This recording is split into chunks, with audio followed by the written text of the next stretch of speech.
आज मला अतिशय आनंद आहे की आपले नूतन अध्यक्ष अमित साटम यांनी मुंबईमध्ये विजय संकल्प मेळावा आयोजित केला आणि आशिषजींनी जे सांगितलं ते सत्य आहे। या ठिकाणी बसलेल्या कार्यकर्त्यांचा जोश पाहिल्यानंतर आपला विजय आता कोणी थांबवू शकत नाही हा विश्वास माझ्या मनामध्ये आहे।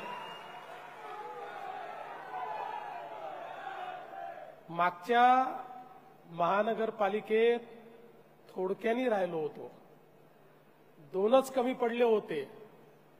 पण तुम्हाला माहिती आहे कमी असले तरी काय करायचं आपल्याला माहिती असल्यामुळे आपण गणित जमवलं होतं आणि भारतीय जनता पक्षाचा पहिला महापौर हा त्यावेळी बसायची वेळ आली होती। पण मला आजही आठवतं की मला फोन आला, एकनाथराव शिंदेजी जे आता आपले सहकारी आहेत आणि मिलिंद नार्वेकर यांचा फोन आला आणि ते म्हणाले, देवेंद्रजी आमची तुम्हाला विनंती आहे, आपली महायुती आहे, ठीक आहे तुमचा महापौर बनू शकतो, पण इतकी वर्ष आमचा महापौर बनतोय, उद्धवजींची इच्छा आहे आपला महापौर झाला पाहिजे। उद्धवजी खूप नर्वस झाले आहेत, ते खूप नाराज झाले आहेत, त्यामुळे आमची विनंती आहे की तुम्ही शिवसेनेला महापौर द्या। आणि आपण त्या ठिकाणी क्षणाचाही विलंब लावला नाही। माझ्या सगळ्या सहकाऱ्यांना मी बोलवलं, त्यांना विचारलं की काय करायचं। सगळ्यांनी सांगितलं की ठीक आहे, तुम्हाला जर वाटत असेल तर आपण एक पाऊल मागे घेऊ आणि पुन्हा एकदा महापौर त्यांना देऊ। आणि आम्ही हा निर्णय केला की ठीक आहे, महापौरही तुम्ही घ्या, उपमहापौरही तुम्ही घ्या, स्थायी समिती अध्यक्षही तुम्ही घ्या। या महानगरपालिकेमध्ये आम्ही अंकुश म्हणून त्या ठिकाणी काम करू, विरोधी पक्षाचं काम करणार नाही। पण तुम्ही कुठे चुकलात तर तुम्हाला लाईनीवर आणण्याचं काम हे आम्ही करू आणि आपल्या हाती असलेला महापौर हा आपण शिवसेनेला, म्हणजे तेव्हाच्या शिवसेनेला, उद्धवजींच्या शिवसेनेला त्यावेळी देऊन टाकला। आपण तर मन मोठं दाखवलं, आपल्याला वाटलं मित्राकरता कधी बलिदानही करावं लागतं, ते आपण केलं। पण 2019 आल्यानंतर विधानसभेची निवडणूक झाली आणि त्यानंतर मला गाणं म्हणावं लागलं, अच्छा सिला दिया तूने मेरे प्यार का, यार ने ही लूट लिया घर यार का। पण काही हरकत नाही, आपल्याला माहितीये आपण रडणारे नाही आहोत, लढणारे आहोत, लढणारे। छत्रपती शिवरायांकडून प्रेरणा घेतलेले आपण लोक आहोत। छत्रपतींनी ज्यावेळी स्वराज्याचे अनेक किल्ले जिंकले आणि जिंकल्यानंतर ज्यावेळी लक्षात आलं स्वराज्य वाचवायचं असेल तर किल्ले परत करावे लागतील आणि पुन्हा एकदा आपलं सैन्य उभं करावं लागेल। महाराजांनी किल्ले परत केले, पुन्हा एकदा 18 पगड जातीच्या मावळ्यांना एकत्रित करून आपलं सैन्य उभं केलं आणि प्रत्येक किल्ला महाराजांनी परत मिळवला। ती आमची प्रेरणा आहे आणि म्हणून ज्या प्रकारे 2019ला आमच्याकडनं तुम्ही ओरबाडून घेतलं, 2022ला आम्ही गनिमी कावा दाखवला आणि 2024ला पूर्ण बहुमताचं सरकार या महाराष्ट्रामध्ये आणून दाखवलं। आणि आता पुन्हा एकदा आपण महानगरपालिकेच्या निवडणुकीकडे चाललो आहोत आणि यावेळेस इथे जेवढे माध्यम प्रतिनिधी आहेत त्यांनी माझं म्हणणं लिहून घ्यावं, ते शूट देखील करून घ्यावं, त्याच्या क्लिप साठवून ठेवाव्यात काहीही झालं तरी मुंबईमध्ये महायुतीचा भगवा झेंडा लागल्याशिवाय राहणार नाही. महायुतीचा महापौर हा बसवल्याशिवाय आता भारतीय जनता पक्षाचा कार्यकर्ता हा घरी जाणार नाही. कोणी सोबत आलं तरी, कोणी सोबत आलं नाही तरी, कोण कोणाला सोबत घेताय तरी, खरं म्हणजे कधी कधी लोक आपलं कसं हसं करून घेतात. साधी ती बेस्टची निवडणूक होती. आम्ही सांगितलं रे बाबा कशाला पक्षावर लढायचं, पण काही जण म्हणाले आमचा ब्रँड आहे, आमचा ब्रँड आहे, आमचा ब्रँड आहे. ते आमचे शशांकराव आणि आमचे या ठिकाणी लाडन दरेकर यांनी ब्रँडचा वाजवला बँड बाजा वाजला. कशाचा ब्रँड तुम्ही लावला? अरे त्या ठिकाणी हिंदू हृदय सम्राट शिवसेना प्रमुख बाळासाहेब ठाकरे हा ब्रँड होता. तुम्ही ब्रँड नाही आहे. तो ब्रँड होता, तुम्ही नाही आहे. नुसतं नाव लावल्याने कोणी ब्रँड बनत नाही. आणि म्हणून भारतीय जनता पक्षामध्ये आमची परंपरा बघा. या ठिकाणी एक साधारण कार्यकर्ता अमित साटम हा देखील या ठिकाणी भाजपचा अध्यक्ष होऊ शकतो.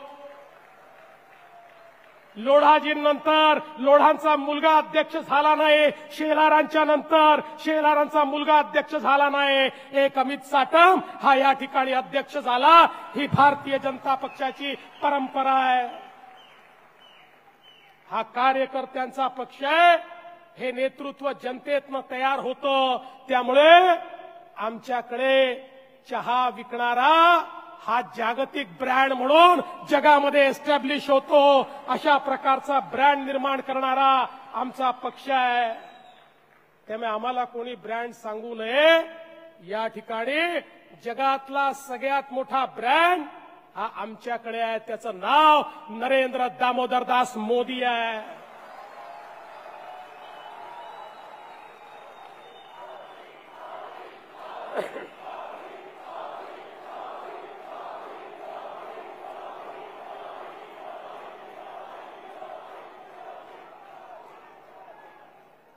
काही उचकते रोज सकाळी उठून मोदींना प्रश्न विचारतात, पण अशा उचक्यांना उत्तर हे मुंबईच्या जनतेने 2024च्या विधानसभेमध्ये दिलं.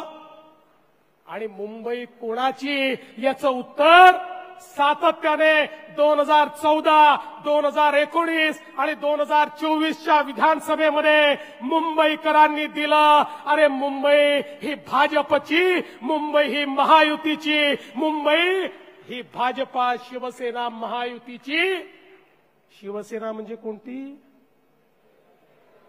हिंदू हृदय सम्राट शिवसेना प्रमुख बाळासाहेब ठाकरेंची शिवसेना, ज्याचे प्रमुख आता कोण आहेत? एकनाथराव शिंदे. हे उत्तर दिलं. आणि आज तुम्ही बघू शकता, अनेक वेळा मला आश्चर्य होतं. तुम्ही यांची भाषणं बघा, काय बोलतात. यांच्या भाषणांमध्ये मी तर 100 रुपये द्यायला तयार आहे तुम्हाला. तुम्ही गेली 10 भाषणं काढा आणि विकासावर एक वाक्य दाखवा. एक वाक्य. मुंबईकरांच्या जीवनामध्ये परिवर्तन आणण्याकरता विकासाच्या विजनचं एक वाक्य तुम्ही दाखवा. 100 रुपये माझ्याकडनं घेऊन या. बोलतच नाहीत, बोलूही शकत नाहीत. कारण मराठी माणसाचं बोलताना गिरण गावातला मराठी माणूस हद्दपार कोणी केला हा प्रश्न विचारला तर उत्तर नाही आहे. या दक्षिण मुंबईतला मराठी माणूस तो हद्दपार झाला, कुठे वसई विरारच्या पलीकडे गेला, कुठे कर्जतल्या त्या ठिकाणी गेला. याचा दोषी कोण आहे याचं उत्तर देऊ शकत नाहीत.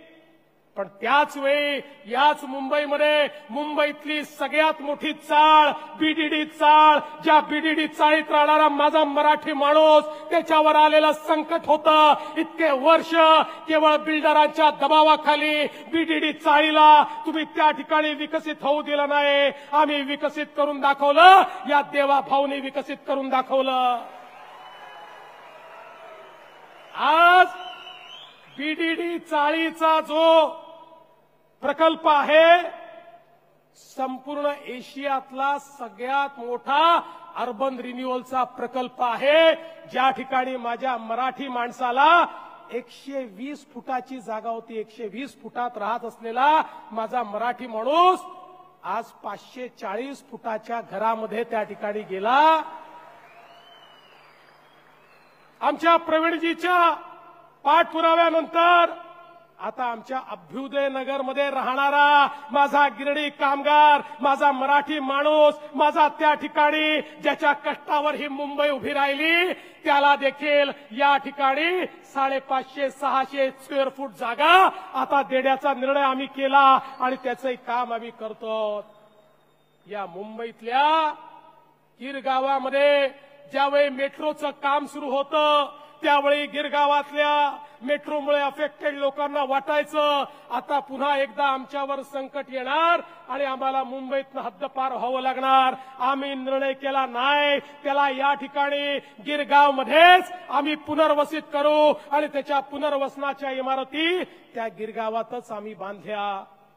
आज संपूर्ण मुंबईमध्ये सामान्य माणसाच्या घराचा प्रश्न सोडवण्याकरता स्वयं पुनर्विकासाची योजना आपण आणली. आज 1600 प्रकल्प स्वयं पुनर्विकासात निघाले. हजारो लोकांना आपल्या स्वप्नाचं घर मिळत आहे. आज म्हाडाचे लेआउट हे आपण पुनर्विकसित करतो, त्यातनं मराठी माणसाचं घराचं स्वप्न आपण पूर्ण करतो. सामान्य मुंबईकराला परवडेल असं घर हे देण्याचा प्रयत्न आपण आज या ठिकाणी करतो.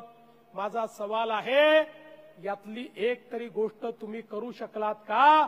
याचं उत्तर हे मला विरोधकांनी दिलं पाहिजे. अरे वर्षानुवर्ष सत्ता तुम्ही हातामध्ये ठेवली, या मुंबईची काय अवस्था केली. आज तुम्ही बघा, मुंबईची आर्थिक राजधानी आहे. ज्या मुंबईमध्ये 2000 सालापर्यंत या मुंबईशी कोणी स्पर्धा करू शकत नव्हतं, कसं 2000 सालानंतर सातत्याने या मुंबईला मागे ठेवण्याचं काम झालं. इन्फ्रास्ट्रक्चर तयार करायचं नाही, परिणाम असा झाला at the cost of Mumbai. या मुंबईच्या जीवावर बंगलोर मोठं झालं, या मुंबईच्या जीवावर हैदराबाद मोठं झालं. आज आयटी कॅपिटल म्हणून ते त्या ठिकाणी मिरवायला लागले. पण बंधू भगिनींनो, चिंता करू नका. गेल्या 10 वर्षामध्ये मोदीजींच्या नेतृत्वात आम्ही अशा प्रकारचं इन्फ्रास्ट्रक्चर तयार केलं की आता देशाचं स्टार्टअप कॅपिटल बंगलोर नाही, ते मुंबई आणि महाराष्ट्र आम्ही करून दाखवलं. आज देशाचे टेक स्टार्टअप आता मुंबई आणि हैदराबादमध्ये नाही, आज बंगलोर आणि हैदराबादमध्ये नाही, तर ते मुंबईमध्ये, पुण्यामध्ये आणि महाराष्ट्रामध्ये आज या ठिकाणी आपल्याला पाहायला मिळत आहेत. आणि पुढचं जे रेव्होल्युशन आहे या देशामध्ये येणारं डेटा सेंटरचं, आज मला सांगताना आनंद वाटतो. गेल्या 5 वर्षामध्ये या महाराष्ट्रामध्ये आम्ही गेल्या 10 वर्षामध्ये, एका दशकामध्ये ज्या काही सुधारणा केल्या, आज भारतामध्ये जेवढी डेटा सेंटरची कॅपॅसिटी तयार झाली त्याची 60% कॅपॅसिटी एकट्या महाराष्ट्राने तयार केलेली आहे. पुढचं जे रेव्होल्युशन आहे आर्टिफिशियल इंटेलिजन्सचं, क्वांटम कम्प्युटिंगचं, ते रिव्होल्युशन मध्ये पहिल्या क्रमांकावर माझा महाराष्ट्र असेल.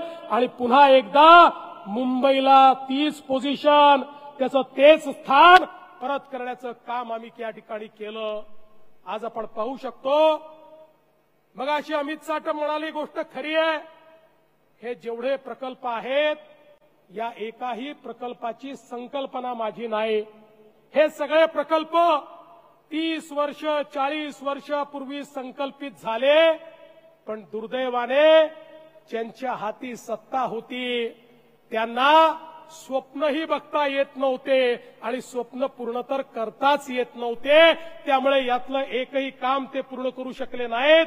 हा कोस्टल रोड असेल, हा अटल सेतू असेल, या ठिकाणी खऱ्या अर्थानं बीडीडी चाळीचं रिडेव्हलपमेंट असेल, या प्रत्येक गोष्टीला 30-30, 40-40 वर्ष अवकाश झाला. हे नवी मुंबईचं एअरपोर्ट 90च्या दशकामध्ये आपण त्याचा विचार केला, पण ही प्रत्येक गोष्ट या ठिकाणी होऊ शकली ती मोदीजींचं सरकार आल्यानंतर आणि या महाराष्ट्रामध्ये आपलं महायुतीचं सरकार आल्यानंतर. आज आपण बघा, धारावीच्या संदर्भात राजीव गांधी 84 साली बोलले.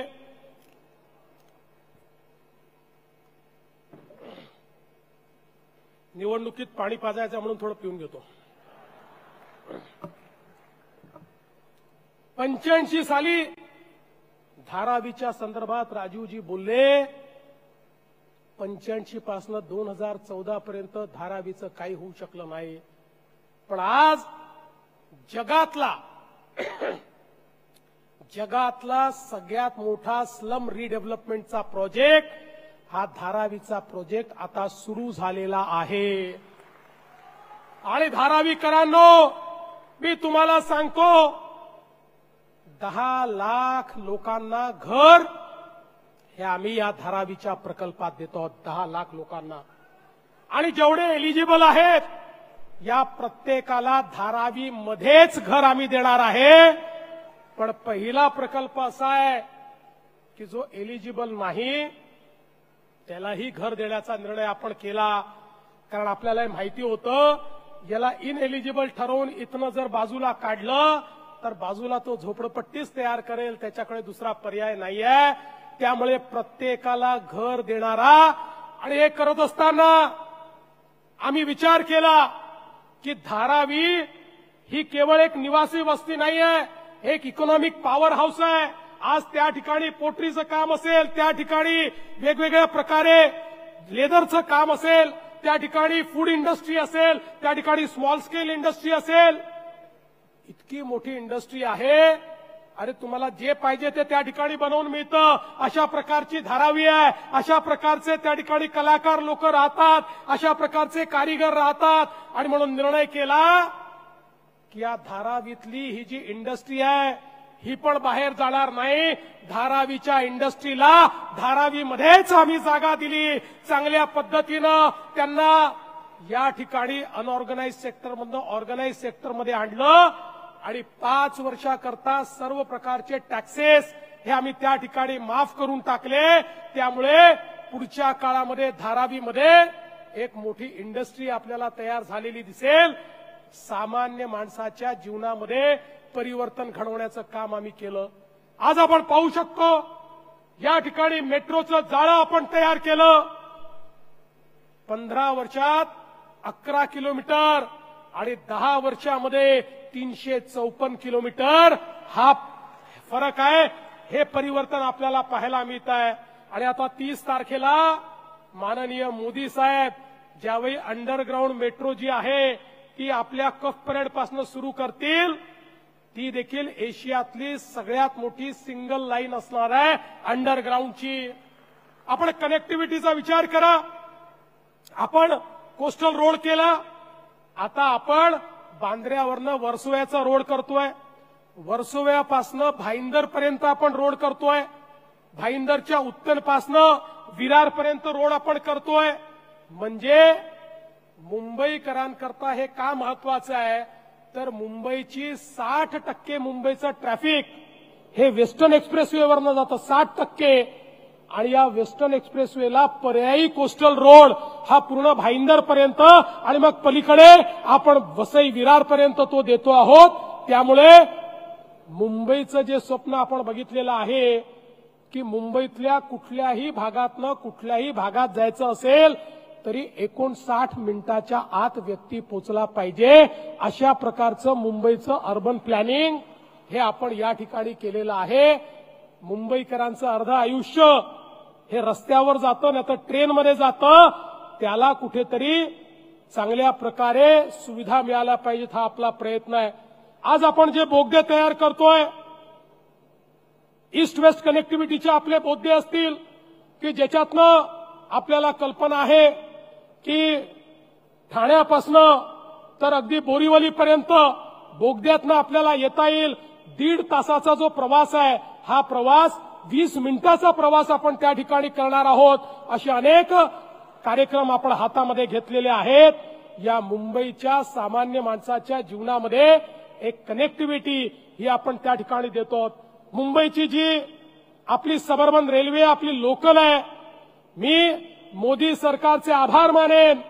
या लोकलच्या दरवाजातनं पडून कित्येक लोक मरायची आणि दरवेळेस चर्चा व्हायची की याच्यावर काय उपाय आहे, पण उपाय होत नव्हता. आता मोदी सरकारने हा निर्णय घेतला की आम्ही नवीन ट्रेन आणणार, बंद दरवाजाच्या ट्रेन आणणार, एसी ट्रेन आणणार. म्हणजे जसं आपण मेट्रोमध्ये फिरतो, मेट्रो सारखीच ट्रेन ही आता लोकलला असेल, पण तिकीट मात्र वाढणार नाही. आज जे तिकीट आहे त्या तिकिटामध्येच आपल्याला त्या ठिकाणी ही एसी ट्रेन या मिळणार आहे. बंधू भगिनींनो, आपण आज एमएमआर रिजनमध्ये 3री मुंबई करतोय, वसई विरारकडे 4थी मुंबई करतोय. या मुंबईला अफोर्डेबल करण्याचा प्रयत्न करतोय. वाढवणसारखं बंदर झाल्यानंतर पुढचे 100 वर्ष या महाराष्ट्राला आणि मुंबईला एक मॅरीटाईम ताकद म्हणून कोणी आपला मुकाबला करू शकणार नाही. अशा प्रकारचं जगातलं पहिल्या 10 बंदरातलं बंदर हे आपण वाढवणमध्ये या ठिकाणी तयार करतो. एक प्रकारे वी आर रिइमॅजिनिंग मुंबई. आम्ही मुंबई रिइमॅजिन करतोय आणि काही लोक फक्त खुर्ची रिइमॅजिन करतायत. जे खुर्ची रिइमॅजिन करतायत त्यांना सांगू देऊ इच्छितो, ती खुर्ची तुम्हाला मिळणार नाही. ती खुर्ची कार्यकर्त्यालाच मिळेल, ती खुर्ची मुंबईकरालाच मिळेल, ती खुर्ची मुंबईचं हित साधणाऱ्यालाच मिळेल. मुंबईच्या महानगरपालिकेला भ्रष्टाचाराच्या गदारोळातनं बाहेर काढणारा व्यक्तीच आता मुंबईचा महापौर होईल, हा विश्वास मी तुम्हाला देतो. खरं म्हणजे जर यांना आम्ही प्रश्न विचारला तर हे उत्तर देऊ शकत नाही. अरे तुमची आवश्यकता कधी असते? सामान्य माणूस दुःखात असतो तेव्हा तुमची आवश्यकता असते. या कोविडच्या काळामध्ये ज्यावेळेस सामान्य माणसं मरत होती, ज्यावेळी सामान्य माणसांना बेड मिळत नव्हती, जेव्हा त्यांना ऑक्सिजन मिळत नव्हतं, ज्या काळामध्ये हजारो कोटी रुपये आपल्या तिजोरीत ठेवलेली मुंबई महानगरपालिका, ज्या महानगरपालिकेचे 70,000 कोटी रुपयाच्या ठेवी होत्या, त्या महानगरपालिकेकडनं केवळ एवढीच अपेक्षा केली होती, तेव्हाच्या सत्ताधाऱ्या एवढीच अपेक्षा केली होती, तुमच्याकडे पैसा आहे, तुम्ही त्या ठिकाणी व्यवस्था उभ्या करा, सामान्य माणसाला ऑक्सिजन द्या, त्याला बेड उपलब्ध करून द्या. पण त्याच्याही मध्ये यांनी आपल्या नातेवाईकांना कंत्राट दिली आणि यांच्या नातेवाईकांना माणसं मारली. मी म्हणत नाही, तुम्ही ईडीची चार्जशीट बघा. जे डॉक्टर नव्हते त्यांना डॉक्टर दाखवलं, जे कंपाऊंडर नव्हते त्यांना कंपाऊंडर दाखवलं, ज्यांना नर्सिंगचं ट्रेनिंग नव्हतं त्यांना नर्सेस दाखवलं आणि त्यांना त्या ठिकाणी उभं करून त्यांच्या माध्यमातून हजारो रुपये, लाखो रुपये, करोडो रुपये त्या ठिकाणी लाटले. आणि परिणाम काय झाला? माझा आम मुंबईकर हा पटा त्या ठिकाणी मेला. अरे जनावरासारखा माझा मुंबईकर मेला, पण माझ्या मेलेल्या मुंबईकराच्या टाळूवरचं लोणी खाणारे हे नालायक यांनी त्या मुंबईकराचं ते शव ज्या बॉडी बॅग मध्ये न्यायचं, त्या बॉडी बॅग मध्ये ही घोटाळा केला. हे कफन चोर या ठिकाणी आम्हाला काय सांगणार?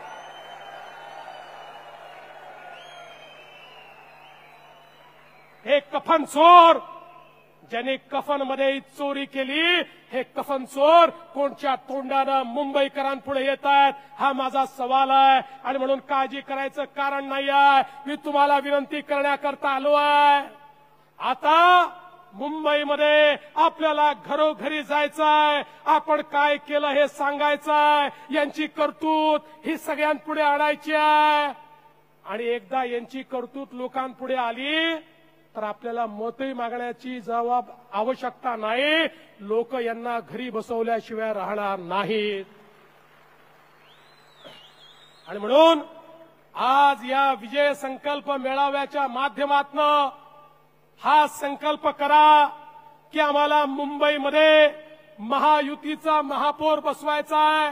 याकरता नाही की मुंबई सोन्याचं अंड देणारी कोंबडी आहे, तर याकरता की या मुंबईने या देशाला आणि या महाराष्ट्राला इतके वर्ष या ठिकाणी उभं केलेलं आहे. याला मोठ्या प्रमाणात पैसा दिलेला आहे, रिसोर्सेस दिलेले आहेत. या मुंबईला परत करण्याची वेळ आलेली आहे आणि ते परत करण्याचं काम भाजपा महायुतीचं सरकार या महानगरपालिकेच्या माध्यमातून केल्याशिवाय राहणार नाही।